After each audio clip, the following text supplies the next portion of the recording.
ნეტარ მამაცის ხვარა, არ გაძლოს, რაც საჭირია.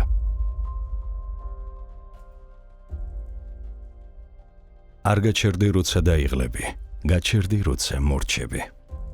შეერთებული შტატების საზღვაო ქვეითი, ზღვის ლომი, ულტრამარათონელი და მენტალური სიძლიერის ხატი დევიდ გოგინსი ცხოვრობს პრინციპით, რომ კომფორტი პროგრესის მტერია, ხოლო ადამიანის პოტენციალის პიკი ტკივილისა და ტანჯვის მეორე მხარეს იმალება.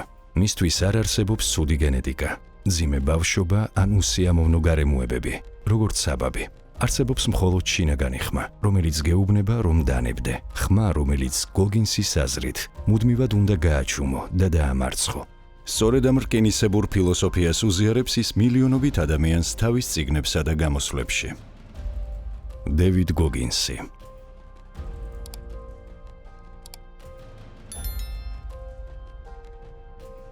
როდესაც შენი გონება გეუბნება, რომ მორჩა, შენ რეალურად მხოლოდ 40%-ით ხარ დაცლილი. შენი საშიშროების წინაშედ გახარ, რომ იცხოვრო იმდენად კომფორტული და რბილი ცხოვრებით, რომ ისე მოკვდე, ვერასდროს გააცნობიერო შენი ნამდვილი პოტენციალი. მოტივაცია ნაგავია, მოტივაცია მოდის და მიდის. როდესაც შენ გამოძრავებს მიზანი, ყველაფერი რაც წინ გეღობება, განადგურდება.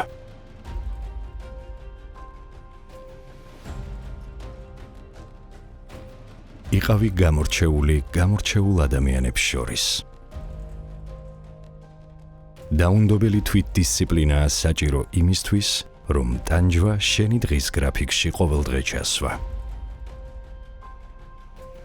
შენ უნდა გააჩინო კოჟრები ტვინზე, ისევე როგორც ხელებზე იჩენ. გამოწრთე გონება ტკივილითა და ტანჯვით.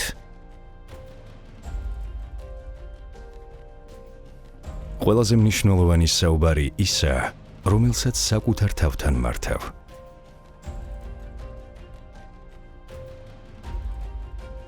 უარყოფა, ეს საბოლოო კომფორტის ზონაა.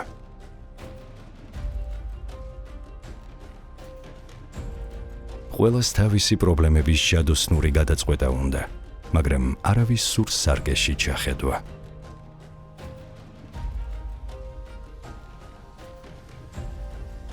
ტკივილი გონებაში საიდუმლო გარს აღებს, რომელსაც მივყავართ როგორც პიკურ შესაძლებლობებთან, ასევე მშვენიერ სიჩუმესთან.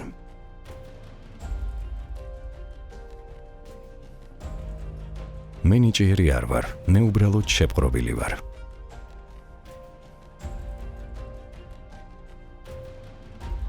ჩვენ ვცხოვრობთ სამყაროში, სადაც საშუალო დონე ხშირად ჯილდოვდება, მაგრამ მე უარს ვამბობ, ვიყო საშუალო დონე.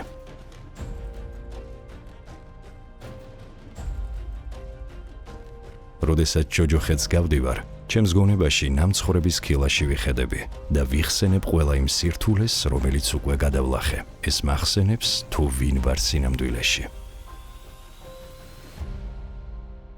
იყავი მტკიცე.